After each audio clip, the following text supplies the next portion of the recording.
At least it hasn't been in my experience. It's pretty like, that was great. Can we hear, can you say it a little bit? Is Mergs. Dr. Flynn and Dr. Flynn and Dr. Flynn.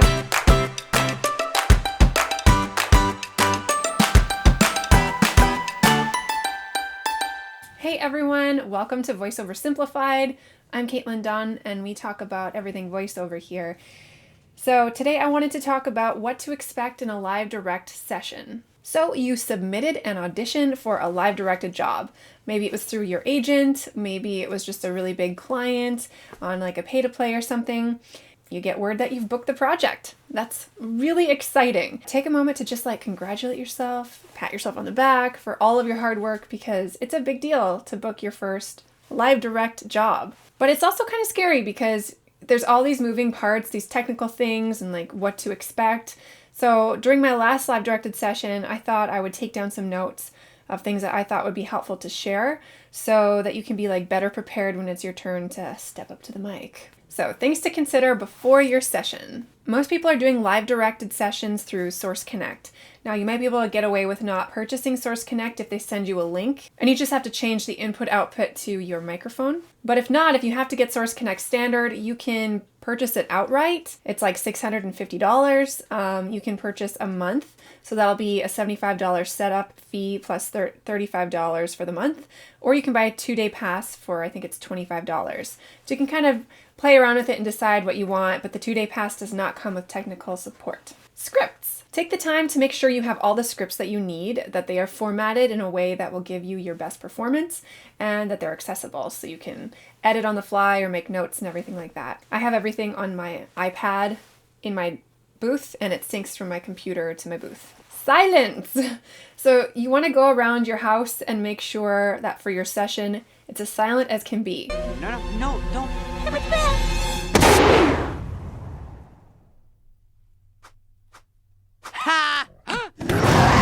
Put your phone on silent. Make sure your computer is silenced so that when notifications pop up, there's not dings happening in the background. I cover up my window with a studio blanket as well so that noise from outside doesn't really get through. Turn off the AC if possible, or the heat if possible. Sometimes external hard drives can be really, really loud, so I will just like remove my external hard drive. Close all your doors and windows. I even put a note on my front door that says, "Do not disturb in very important Zoom meeting," because I don't want people to know that I have all this recording equipment in my house.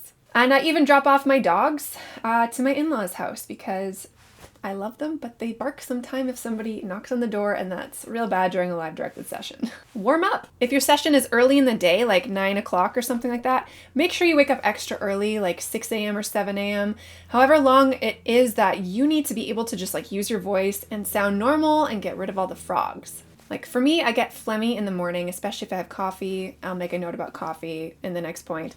But yeah, so do a little bit of a warm up and just make sure you're awake and you don't sound groggy. The last thing, avoid eating and drinking certain things. Avoid caffeine because it's dehydrating and it can create a lot of mouth noise, and drink a lot of water. Like the first thing you do when you get up that day should be drink a liter of water. And it also takes 24 hours for hydration to fully be absorbed. Moisture is the essence of wetness. So the day before, also drink a lot of water. Merman. Make sure you eat no less than an hour before your session. And when you do eat, make sure it's healthy. Like an apple is a really good thing. Bread and peanut butter, those things do not cause burps and stuff like that.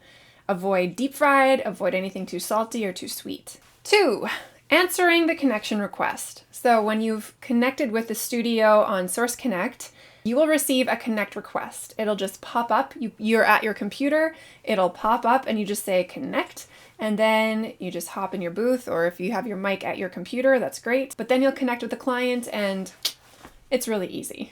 Before you connect with the client though, I would suggest testing. They have an echo channel that you can click and you just say echo or something and you'll hear it back. So if you can hear it back what you said, that means that you can hear and receive a signal and also send a signal. There's also a lot of VOs in the industry who you're like, hey, can anybody help me out and do a little Source Connect test with me? People will be more than happy to help. 3rd, the introduction. So after you have accepted the connection request, you're going to be connected to your audio engineer and or your vocal director. Sometimes there's two different people in either role, and sometimes your voice director is also the engineer. Their job is to really make you feel comfortable and get the best performance out of you possible. So try to think of them as like on your side, and they want you to succeed. I usually try to get their name ahead of time. The first thing I say is, hey, is this so-and-so? And then, yeah, and then you kind of, even just a little bit of small talk can really help. I'm always like, where are you at today?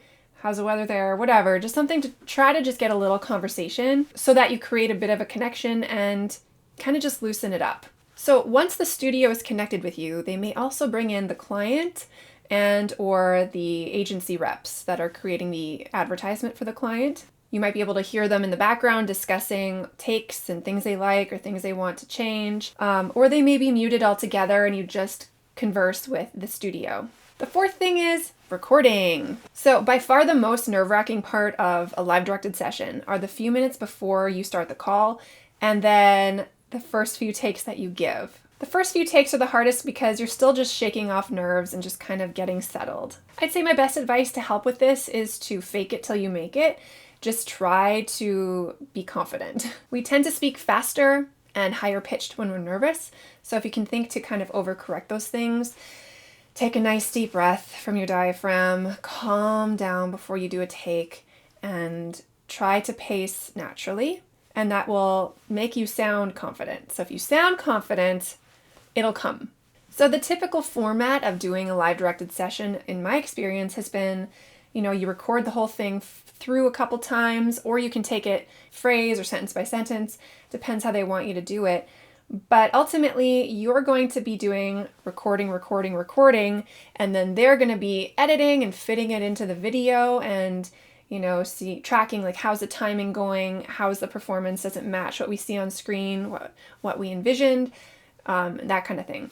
So it's kind of like, that hurry up and wait that you hear often in acting. It's kind of like that. It's like record and then wait. Record and then wait. So you just have to be ready to jump in at a moment's notice when they're like, okay, can you do this line 3 times in a row? Go. Personally, I really like this because it just gives me time to completely sink into it, chill out, get into my body, and give my best performance. It's not like go, go, go, go. It's like do your thing, wait a minute, see what they say, give them something else or whatever.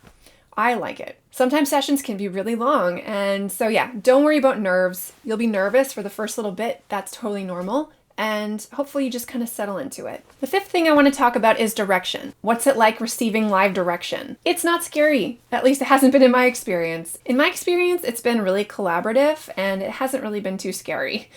The voice director is mostly going to say, change up your speed. We got to make it a little bit quicker, or emphasize this phrase, or change your tone here, boost your energy, that kind of thing. So it's just following their direction as best you can. If you do coaching, if you've done a demo record remotely, and if you do I love VO Heaven workout, that's the one I do, but if you have a voiceover workout, people are giving you direction all the time. If you do these things, this is like a total piece of cake. You're going to be a total pro. And the last thing I wanted to talk about is duration. How long are the sessions typically? Well, the duration of your session will depend on the length of your script and how many scripts and the genre. You might have 3 commercial scripts for 3 different formats, and if it's for a national commercial, it's going to be long because you have to do the first initial record for all 3 scripts, then they send it out to the client for approval, then they'll come back with changes, then you do the changes, then it goes back to the client, then they might have more changes, and then you do those changes. And so it's kind of a back and forth. So a couple weeks ago, I had a national commercial, and the session started at 8 a.m., and I didn't finish until I think it was noon or 1 o'clock. Now, you're not at your mic the whole time, but you are near your computer because you might be connected via Source Connect the whole time, and just kind of, they're muting you and themselves, and then when they need you again, they'll say, hey, can you pop back into the booth or whatever? That kind of thing. And I had another live direct session earlier this year that was for a 90-minute explainer, and that session took about an hour. Sorry if you hear the plane, I just have to have my window open right now, otherwise it'd be way too hot in here. It took 1 hour, I did my stuff, they put together an edit, they liked it, and I had the client there, and any, changes they wanted to have made were made right then and there. So that's everything I have for you today. I hope that was helpful. If you do get a live direct session, don't worry. It's kind of scary the first time you do it, but after you've done it a couple times, it's like, it's no big deal. You are going to be nervous. That's natural, but hopefully my tips kind of helped put you at ease and gave you kind of like a framework and some expectations of what it might look like. So thanks so much for listening. If there's anything you want me to cover, let me know in the comments below. I might do a video about it. So thanks so much. Bye.